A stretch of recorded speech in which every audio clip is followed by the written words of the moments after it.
we have used as things to replace God. I'm not saying it's wrong to like a certain actor or actress or a certain musician, but we should not allow their lives to replace God, because the fact is you cannot have a personal relationship with any of these people. And if you tried, you'd probably end up being arrested for stalking. And we've seen people that have actually done that, stalking certain celebrities. They end up getting arrested and thrown in jail. Not a good idea to do that. As a result of Israel's disobedience, God said he would no longer fight for his people. It got so bad that God said, that's it, you're on your own. I'm not going to fight your battles anymore. You want to go your own way? Go your own way. But the consequences are your responsibility, not mine. They would not be able to rely on him to drive out their enemies. Both the foreign nations and their gods would be traps for the Israelites. Physical and spiritual bonds would enslave them. Their enemies would be as thorns or briars tearing at their flesh, and their false gods would ensnare the Israelites' souls as nets spring up from the ground to trap wild game. The image of Israel's enemies and their gods becoming thorns and snares, as well as God's refusal to continue to drive the nations out, is exactly what Joshua predicted for Israel if they intermingled with the inhabitants of the land. In other words, you make your bed, you got to sleep in it, and if it's ugly, well then it's your own fault. That's what I was told. And That was my grandma. That was her thing. I've heard that since You I was make your big bed, enough you to lay hear in it. anything. Yep, you make your bed, you lay in it. Yeah, no matter if you have. And they made their bed by deciding that they were going to be smart and be disobedient to Joshua, be disobedient to the judges, be disobedient to God, and do whatever they wanted. And there are consequences. And there will be consequences for America if we don't straighten things out. You see it every day. There's something going on every day. You can turn TV on, the radio on, and there's something happening every day, and it isn't good. Well, I agree with Trump 100% really. But a lot of this stuff that these networks are putting out stuff is false. But Just we just talked, yeah, we're kind of getting off the track here a little bit. We was talking about them riots and stuff. I read an article about that. A lot of them people that are attending or doing this rioting, they're not for or against. They're getting paid to do that. you're getting paid. Yeah. Right. Yeah, they're professionals. Yeah. They get paid. In my first church, back in Wilkes-Barre, Pennsylvania, after I'd been there a number of years, I had an older couple who came to me and they wanted to get married. And a lot of times pastors will do weddings and you'll never see the couple again. You do it hoping maybe they'll come to the church. Well, this lady and her husband became very good members of the church. They were there every Sunday, even though he was an amputee and he had trouble getting there, and it was just a struggle to be in church. They were there, he got involved with the deacons and so forth. And she would say, Pastor, don't people get it? God's trying to warn us and we're just not listening. Right. And she would say that over and over again. Right. Well, a few years ago she lost her husband, he went on to glory, but she's still around. And I hear from her occasionally, usually around Christmas time, in a Christmas card, and she'll say, God, people just aren't listening. We're just not listening to what God is saying to us. And he's warning us.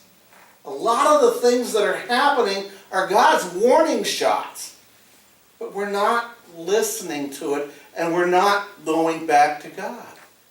And eventually it will intensify to the point where we're going to see God judge sin. And it's by his very nature that he has to judge sin. Because God is absolutely holy.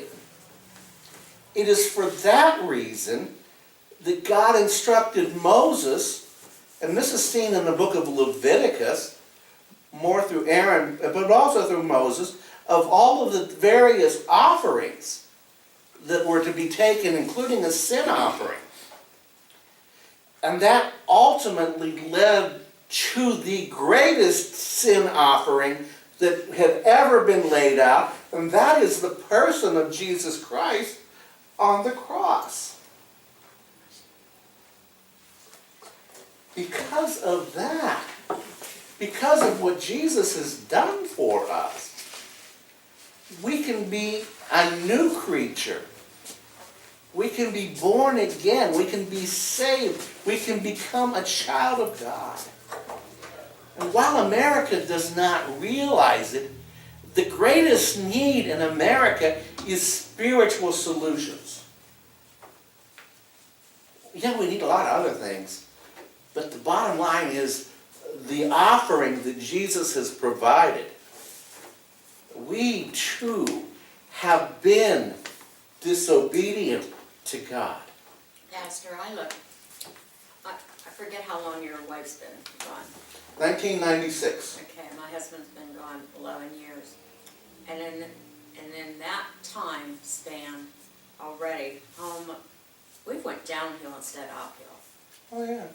And your wife and my husband would be shocked to see what has happened in this world. And there's less God, more bad stuff.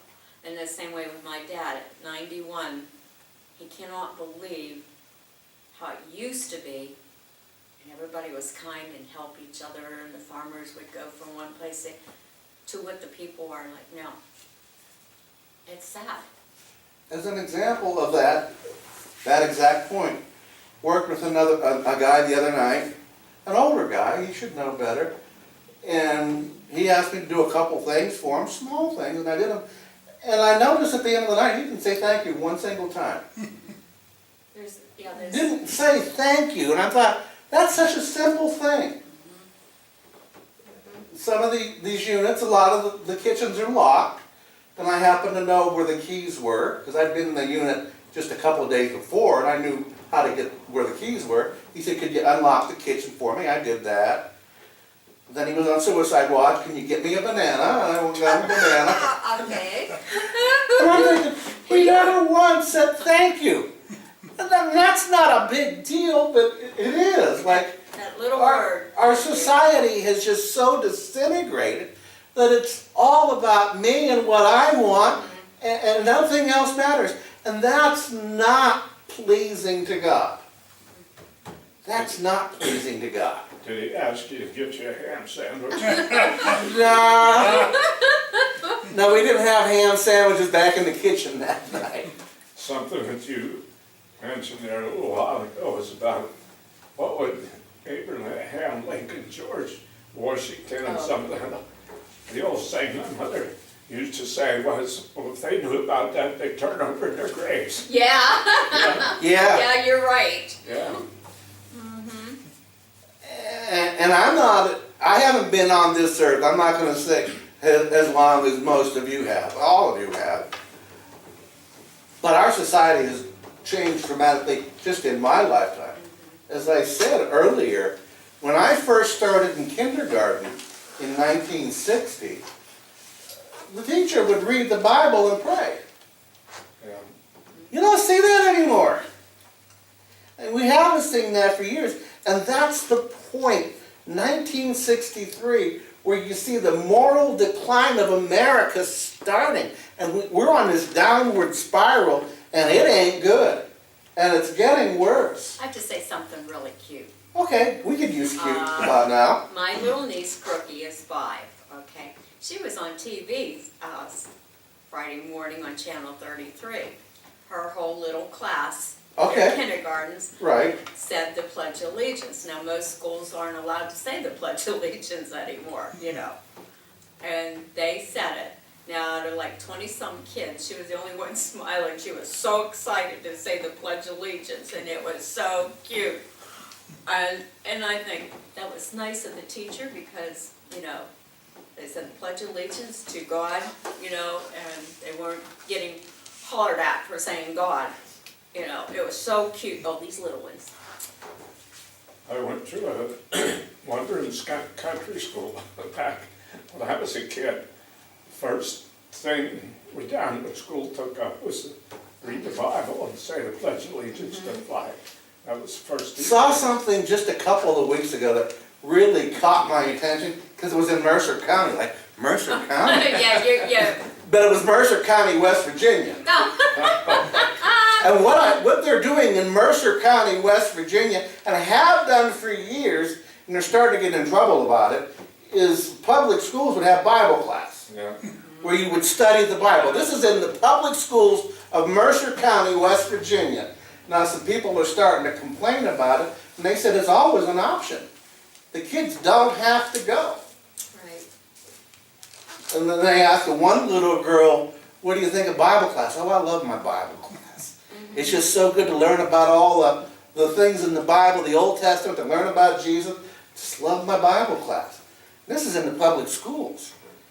That's an anomaly. That doesn't happen very often in this country. Right. And if the ACLU gets their way, that will be shut down. It's horrible. The ACLU in a lot of ways is no friend of the church. They really aren't. What's interesting about Madeline Murray O'Hara is that her son, a few years after that, became an evangelist. Now she had a real hard time reconciling how her son, who had been raised in this atheistic home, had become an evangelist, and they became estranged. She wanted nothing to do with him. And then in the 1980s, she just vanished. She just vanished. People don't know where she went. Whether she took all the money from the atheist movement and went to Hawaii, people don't know. And they still don't know what happened to her. She just kind of vanished. Whether she was killed or living high on the hog somewhere, nobody knows. But that goes to show that one person can make a big difference, both for good and for evil. In the last century, one person who made a tremendous amount of good, probably more influence for the gospel in the 20th century than any other person, would be Billy Graham. And there would be few that would argue that. A little farm boy from North Carolina, called by God to preach, and literally went around the globe. He was the president and preacher to the presidents, even up to Obama. Obama made a trip down to North Carolina to visit him in his home, because at that point, Billy Graham's not doing a whole lot of traveling. I wouldn't be surprised sometime if Donald Trump makes his way down to North Carolina to go up into the hills and up into that cabin and meet with him. America needs to heed the warnings of ancient Israel. And we need to come back to God. So we're in the Judges, and we'll be there for a few weeks, and we'll see what the Judges have to say to us starting next week. Thank you. Right, I don't know, yeah, when you